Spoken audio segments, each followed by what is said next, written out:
तो जिस नई बड़े बजट वाली रामायण का सबको इंतजार था, उसकी पहली झलक आ गई है।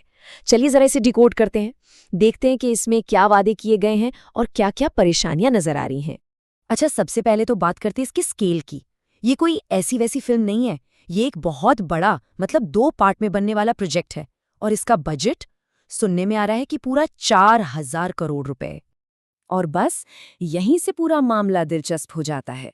मतलब एक तरफ तो कुछ शॉट्स हैं जो देखकर लगता है कि वाह क्या बात है, लेकिन दूसरी तरफ खासकर वो शॉट्स जो सीजीआई पर टिके हैं, उन्हें देखकर कई बड़े सवाल खड़े हो जाते हैं।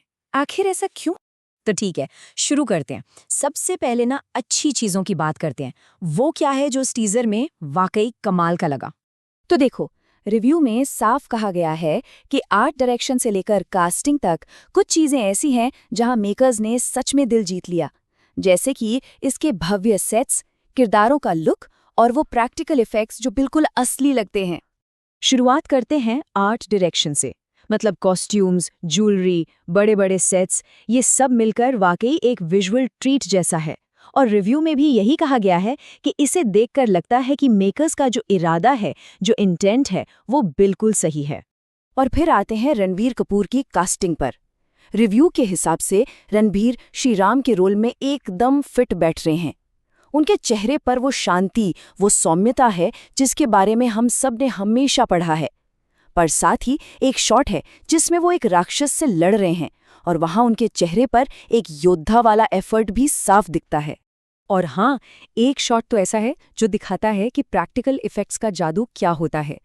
रिव्यू में इसे पूरी झलक का सबसे बेस्ट शॉट कहा गया है। ये रात का सीन है जहां श्री राम का रथ वनवास के लिए निकल रहा है।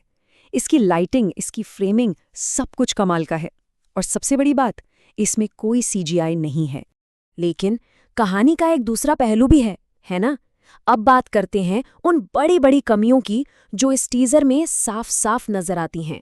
यहाँ ना एक सीधी सीधी तुलना है। जिन शॉट्स में प्रैक्टिकल इफेक्ट्स यूज हुए वो एकदम असली, सिनेमैटिक लगते हैं। लेकिन जो शॉट्स पूरी तरह से डिजिटल हैं, वो बिल्कुल नकली और फ्लैट लगते हैं। ऐसा लगता है जैसे कोई वीडियो गेम चल रहा हो या फिर किसी एआई से बनाया वीडियो हो। तो मतलब वीएफएक्स में कई सारी टेक्निकल दिक्कतें हैं। कुछ बैकग्राउंड कैरेक्टर्स तो बस बिना हिले डुले खड़े हैं। मॉन्स्टर्स का डिजाइन बहुत ही जेनेरिक सा लगता है, कुछ नया नहीं। और कई शॉट्स में लाइटिंग इतनी फ्लैट है कि वो नकली लगने लगते हैं। ये सब मिलकर ना पूरा मजा किरकिरा कर देते हैं। और ये क्रिटिसिज्म कितना सीरियस है, ये समझने के लिए बस एक लाइन ही काफी है। रिव्यू में कहा गया है कि एक फाइट सीन इतना ज्यादा खराब है कि अगर उसमें रणवीर की जगह प्रभास को रख दें तो कोई भी मान लेगा कि ये आदि पुरुष का सीन है। और हम सब जानते हैं कि उस फिल्म का वीएफएक्स को लेकर क्या हाल हुआ था। और बस यही बात एक बड़ी चिंता खड़ी करती है। रिव्यू में लगता है कि कहीं आदि पुरुष वाली गलती यहां भी तो नहीं दोहराई जा रही। मतलब एक जंगल का सीन असली जंगल में शूट करने की बजाय वीएफएक्स के क्यों बनाना?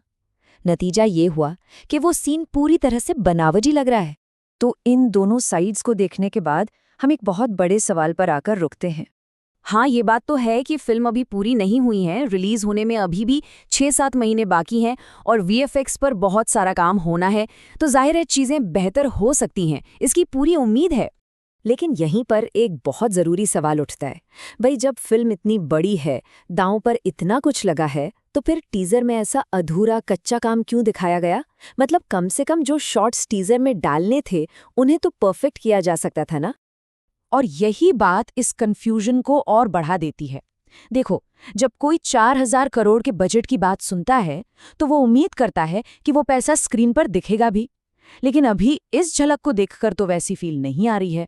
तो फिर इन सब बातों को अगर एक साथ रखें तो इस पहली झलक पर फाइनल वर्डिक्ट क्या निकलता है? देखिए, वीएफएक्स की इतनी सारी प्रॉब्लम्स के बावजूद रिव्यू में ये भी माना गया है कि मेकर्स का दिल सही जगह पर है। मतलब सेट्स, कॉस्ट्यूम्स और कास्टिंग को देखकर लगता है कि वो सच में एक शानदार और सम्मानजनक फिल्म बनाना चाहते हैं।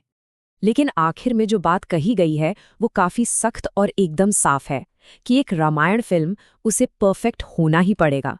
इससे कम कुछ भी नहीं चलेगा, खासकर तब जब वो भारत को इंटरनेशनल लेवल पर रिप्रेजेंट करने वाली हो।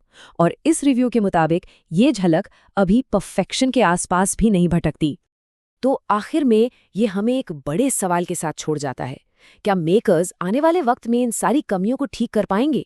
क्या ये फिल्म वो यादगार महाकाव्य बन पाएगी जिसकी सब उम्मीद कर रहे हैं? पोटेंशियल तो दिखता है, लेकिन रास्ता काफी मुश्किल लग रहा है। खैर, इसका जवाब तो अब वक्त ही दे रहा।